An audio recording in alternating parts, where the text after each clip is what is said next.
দৰ্শকসকল আপোনালোক সকলোকে মোৰ ইউটিউব চেনেললৈ স্বাগতম জনাইছোঁ আৰু পোনপ্ৰথমে সকলোকে ৰঙৰ উৎসৱ ফাকুৱাৰ আন্তৰিক শুভেচ্ছা জ্ঞাপন কৰিছোঁ।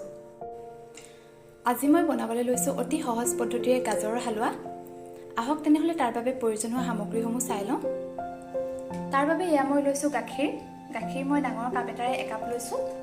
এয়া আধা কাপ চেনি, কিচমিচ, কাজু, আলমণ্ড, 2টা ইলাচি আৰু গাজৰখিনি মই প্ৰথমতে গৰুখিত ভাজি ল'ম আৰু এইখিনি মই আপোনালোকক কৈ যাম।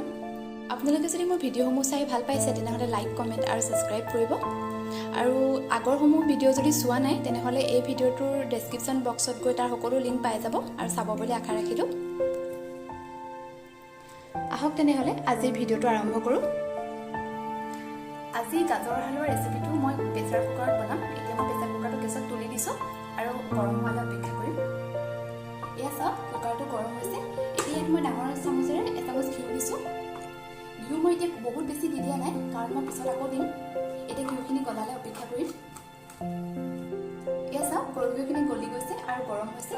এতিয়া ইয়াত মই ড্ৰাই ফ্ৰুটছখিনি দি দিম। ইয়াত মই দিছোঁ কিচমিচ, কাজু, আলমণ্ড, এই গোটেইখিনি দি ভালদৰে লৰাই দিম। গেছটো একেবাৰে কমাই ল'ব। এইখিনি বহুত বেছি ফ্ৰাই কৰিব নালাগে, অকণমান ফ্ৰাই কৰি ইয়াত গাজৰখিনি দি দিব। এয়া চাওক, এইখিনি ফ্ৰাই হৈছে। এতিয়া মই গাজৰখিনি দি দিম। আপোনালোকে দেখিছে গাজৰখিনি মই ৰুকি লৈছোঁ আৰু মই আধা কেজি গাজৰ দিছোঁ। আপোনালোকে কিমান ধৰণে বনাইছে সেইটো পৰিমাণৰ গাজৰখিনি দিব। গাজৰখিনি দি ভালদৰে লৰাই দিব। লগালগ যদি গাখীৰ দি দিয়ে তেনেহ'লে তাত সিজোৱা গাজৰৰ টেষ্টটো আহিব, হালোৱা নহ'ব আৰু এইখিনি। সেইকাৰণে অলপ ধুনীয়াকৈ গাজৰখিনি ফ্ৰাই কৰি দিব। গেছটো কমাই। এয়া চাওক, গাজৰখিনি গাখীৰ দিব পৰা হৈছে। এতিয়া ইয়াত মই গাখীৰখিনি দি দিম।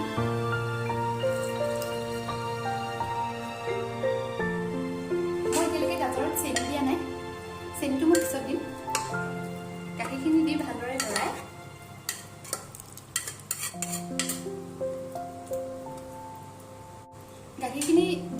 লৰাই দিলোঁ। এতিয়া মই প্ৰেছাৰ কুকাৰৰ মুখনিখন বন্ধ কৰি মিডিয়াম ফ্লেমত 2টা হুইচেল মাৰিবলৈ দিম। আপোনালোকে 2টাই দিব, 2টাতকৈ বেছি হুইচেল কিন্তু মাৰিবলৈ নিদিব। চাওক, মই গাজৰখিনি 2টা হুইচেল দি ল'লোঁ। এতিয়া আপোনালোকে দেখা পাইছে যে গাজৰখিনি ধুনীয়াকৈ সিজিছে। ইয়াত মই এতিয়ালৈকে চেনি দিয়া নাই। এতিয়া মই কুকাৰৰ ঢাকনিখন খুলি লৈ ইয়াত আকৌ অলপ সিজাম।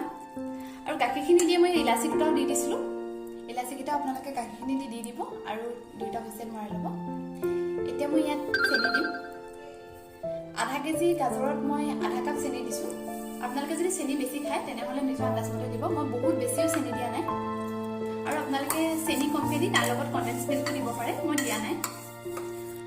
গাজৰ হালোৱাৰ কালাৰটো চেনিখিনি দিয়াৰ পিছত আপোনালোকে বেছি ধুনীয়াকৈ কৰিব পাৰিব কাৰণ চেনি দিয়াৰ পিছত কালাৰটো বেছি ধুনীয়া হৈ যায়। এতিয়া চেনিখিনি দিওঁ মই অলপতে লৰাই দিছোঁ আৰু এতিয়া সিজিবলৈ দিম। চেনিখিনি দি হাই ফ্লেমত এইখিনি লৰাই থাকিব যেতিয়ালৈকে চেনিখিনি গলি নাযায়।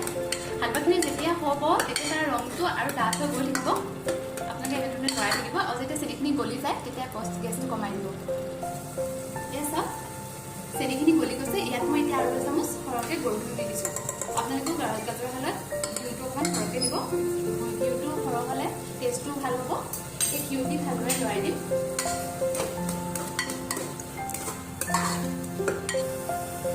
এয়া চাওক, মোৰ গাজৰ হালোৱা ৰেডি হৈছে। গাজৰখিনি ছাইডৰ পৰা আপোনালোকে দেখিছে ঘিউ উলিয়াবলৈ লৈছে। আপোনালোকেও এইটো আন্দাজতে ৰাখিব। এনেকুৱা হোৱা দেখিলে আপোনালোকে গেছটো বন্ধ কৰি দিব। মই এতিয়া গেছটো অফ কৰি দিম আৰু আপোনালোকৰ একেবাৰে পৰিৱেশন কৰিয়ে দেখুৱাই আছোঁ। গাজৰ হালোৱা ৰেডি হৈ গৈছে। আপোনালোকে এনেধৰণে বনাই খাব বুলি আশা ৰাখিলোঁ। এনেধৰণে গাজৰ হালোৱা বনাবলৈ বহুতো কম সময় লাগে কিন্তু খাবলৈ বহুতেই ভাল হয়।